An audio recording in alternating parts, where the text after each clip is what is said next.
Welcome, sweet friends, to the channel Frugal Money Saver. My name is Emmy, my husband's Paul. We're so happy you have joined us today. Today, we are going to be talking about how to save money on food. Food is expensive. It needs to be treated almost as an investment. We are taking our money and we are investing it when we buy food. So what we want to do is get the best yield for that investment. So that means making yummy, nutritious meals, cooking from scratch, not wasting food, buying food when the prices are at their lowest, and then dealing with that food when you get home right away, whether storing it or preserving it. So we're just going to touch upon so many of these aspects in today's video. So sit back, relax, and as you're watching the video, think of maybe some ways you can use these tips and hints in your own life to save money on food. So let's start with the first suggestion we give you. No matter what the size is of your household, do not be afraid to cook and purchase large batches of protein. Paul and I are only a family of 2 right now. Our son comes every Tuesday for dinner, usually brings a friend, but on an average day to day, it's just Paul and I. But I still like to take a large portion of protein, cook it, use it for several meals, and then freeze the rest. And always, if it has bones, to use those bones for stock. So first thing we're going to do is show you what we're talking about, hands-on. So let's turn this camera around and quickly get into the kitchen. This is one of the most economical and easy meals you can make. This turkey breast we got free around Easter time, so it's time to use it. It's been in the freezer. I defrosted it. It is about 6 pounds. I did not pay for it. I did not pay $12.18. But turkey breasts now are going to be going on sale for Thanksgiving. Prepare your seasonings before you start handling the turkey breast. So in here, I have some dried rosemary from our garden. I have paprika, onion powder, garlic powder, ground pepper. I am just crumbling up that rosemary. So you're just making your own spice mix. I will link the original recipe down below. It calls for a package of onion soup mix, and I just would never use that. It's got so much sodium and MSG. So I think making our own spice blends just a little bit smarter and more economical. Now I have a little bit of butter here that I'm just going to rub. You can use olive oil, you can use whatever you want. Then I'm also going to break this butter up. I'm separating the skin from the actual breast, putting some butter under there as well. And then I'm going to take this wonderful seasoning and I am just going to rub it all over the turkey breast. I'm going to lift the skin and get it in there as well. What I did was I just laid some carrots and celery around the turkey breast before I put it in the crock pot. Now I had to lay mine on its side. Ours is 6 pounds. It was a little big sticking up, and I wanted to make sure the lid would fit, and it does perfectly. So now here's the good part. We're going to put it on high for about 4 hours or so. Every crock pot is different, so be aware. We want an internal temperature of about 170 degrees. By laying that celery and the carrots and the onion around it, we're going to have a delicious gravy at the end as well. Super easy, simple. When we're done, you'll see how economical and delicious this is. The turkey breast is in the crock pot. What are the advantages of doing this? First of all, it's so much more economical. When you buy your meat or protein in bulk, it's always going to be cheaper. And honestly, it's easier. Remember, the crock pot is your friend. By cooking this turkey breast, we're going to have several meals. We're going to show you how to use it. So it's just a win-win all the way around. The second thing we want to encourage you with is buy in bulk when items go on sale. Again, No matter what your household size is, if you use an item and it is on sale, buy as much as you think you're going to use at that sale price without it going bad or going to waste. We used to be able to say that prices are always going to come back around on sale. But lately, when the sales come back around, the prices are always a little bit higher. At least that's what we're seeing in our area. Let me know down in the comments section below if you're seeing that as well. So when we see an old-fashioned low price, like 4 pounds of sugar for $1.99, well, this is what we do, and we encourage you to do the same. Acme had Signature Select, the pure granulated sugar, the 4-pound bag on sale for $1.99 this week. Do not think just because you are a small household that you shouldn't stock up on these type of items if you use them. We have these wonderful big glass jars that we bought in Lancaster, and no kitchen, big or small, should be without a wide mouth funnel. They are amazing. And I just want to encourage you, if you use items like sugar and you think, oh, they're on sale, but what am I going to do with it? Get them and store them. And sugar lasts and lasts. Put the lid on tightly. Please make sure any containers you store food in are food safe. And now we're just going to put it in a cool, dry place. Another really great way to save money and to preserve food is when you buy fruits and vegetables, bring them into the home and deal with them. So if you've bought something like carrots and celery, store them in your crisper drawer. If you have fruit that needs to ripen, put it on your counter. If you buy something that spoils easily, like berries, we're going to show you what to do with those. If you have potatoes and onions, hang them in a bag that has holes or ventilation in them, like a bag made of netting, so that air can get around them and they don't spoil and they don't sprout as quickly. One of the most expensive items you can buy in the store these days are fresh berries. And we just happened to get a great deal on them last week. Raspberries were $1.49 for a 6-ounce container, but they go bad quickly. And again, we're only a household of 2. So what do we want to do to keep them fresh? I'll show you. Another tried and true preservation method we use is to take fragile fruits like berries and put them in a mason jar and store them in the refrigerator. Now, you don't want to wash the berries first. You just want to place them in the jar carefully.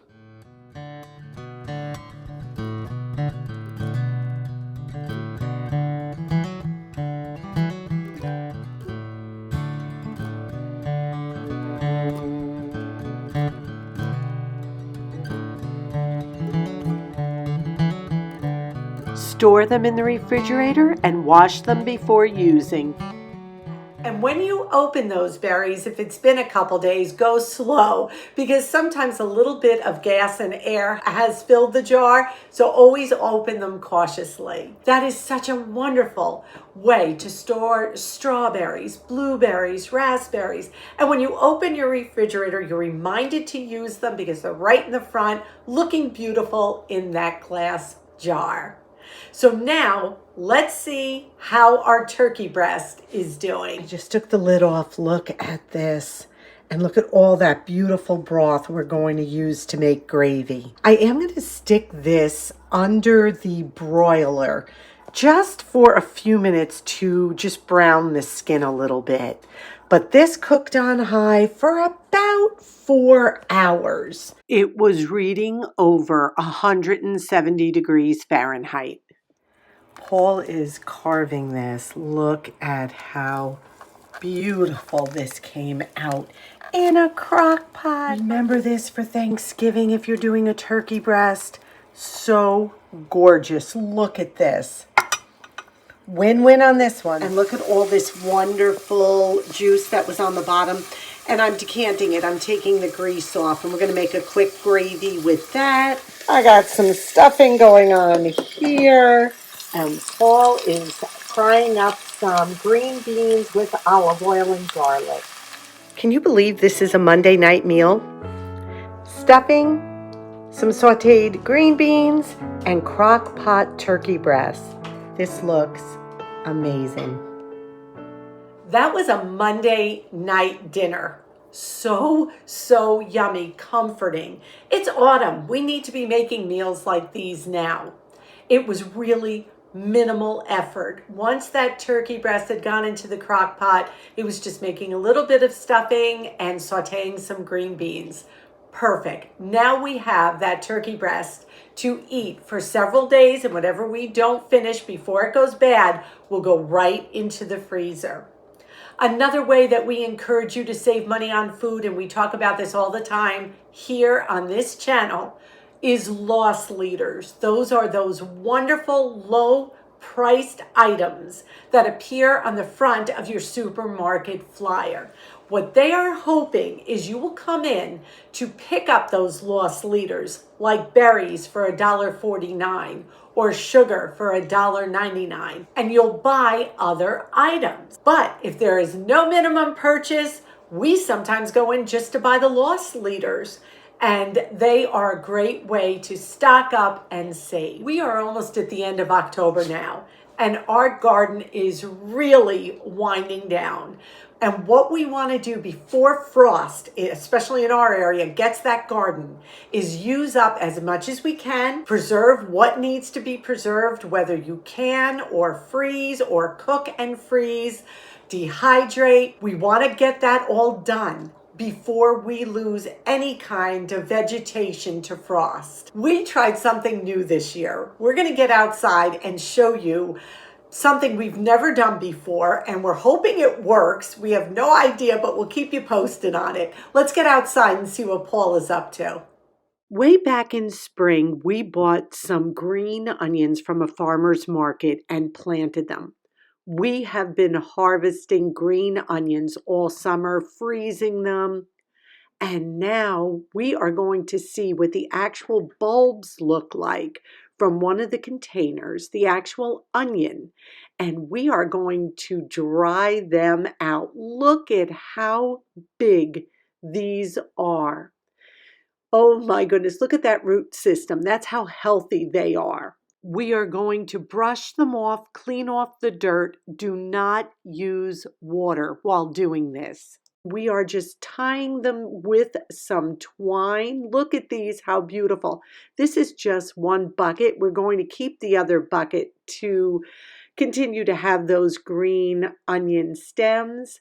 And we're just tying these. We're going to dry them out and hang them. And we're going to have some great onions for winter. Now, what we did with the soil that the onions were in is Paul cleaned out all the roots and we added it to our compost. That soil went right back in, and we have 2 composts going now. We got one from Paul's dad as well. We are keeping the other plant to continue to harvest those green onion stems. We still have tomatoes coming in, so we are leaving those. And it has been a wonderful garden season for sure. So we now have these green onions that turned into big onions hanging in our back room with twine and a clothespin. We don't know if this is going to work. We're going to try it. I don't believe it can hurt them. We're not quite sure what the flavor will be, being that the bulb of the onion is so big, that it grew so big this summer, but I can't imagine it will be terrible. And we looked it up and it said, absolutely, you can eat them. So we'll give it a try and we'll let you know. What else is in that garden that we need to use up? We went out there and we picked some end of the year produce. And this is what I came up with. So delicious, money saving, and we're not wasting anything. And that's what this video is trying to encourage you with. Get into your refrigerator, look at your food supplies. What can you make? What can you use up? Be creative and think outside the box. So let's see what we made. Our garden is winding down, but we're still getting tomatoes. We still have those green onions, and then we still have little tiny jalapenos coming in. And I don't want to waste anything. So what I think I'm going to make, like a salsa fresca without cilantro. I don't like cilantro. This will encourage you to use what you have in your refrigerator. Into my food processor, I'm putting my tomatoes that I washed. And also I have some of the jalapenos, the little guys. And I took the seeds out of those and I'm putting them in as well. I washed and cut up the green onion. We don't use pesticides on anything we grow, but sometimes there's a little dirt. You never know if there's a bug.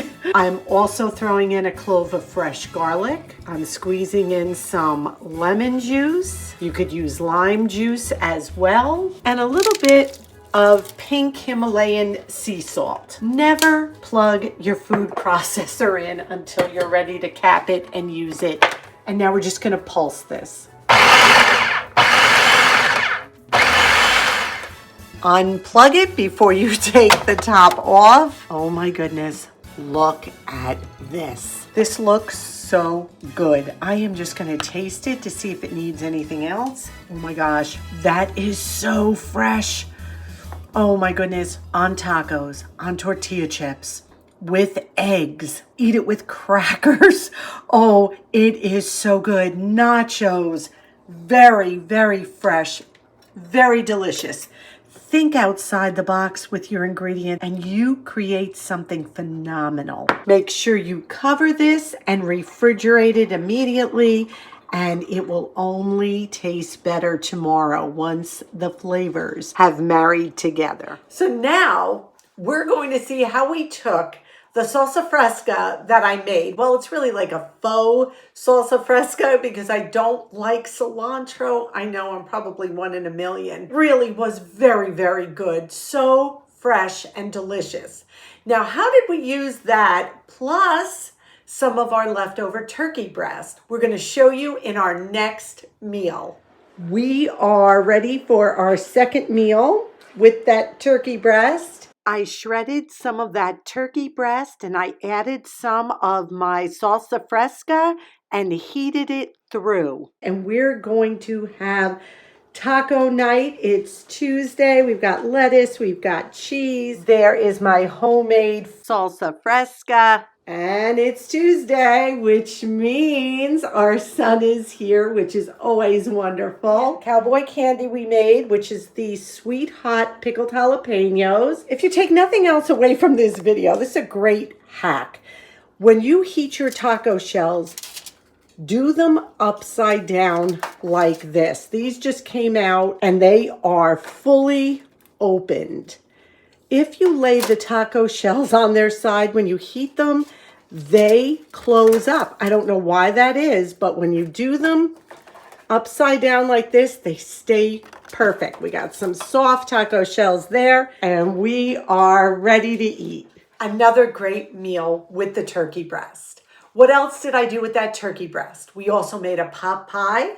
We made turkey salad, and we made broth from the bones. What an economical way to stretch your food budget. You can do it with a ham. You can do it with a pork roast. You can do it with a whole chicken. There are so many ways by cooking once and eating off of that for several meals. And then before it spoils, like I said, get it in the freezer. So we hope this video was encouraging. We hope you can take some of these ideas and use them to save money on your food budget. We are constantly looking for ways to save money in the food store. And this little video just showcased some of the ways we do that. I also had leftover mashed potatoes. You know what I did with them?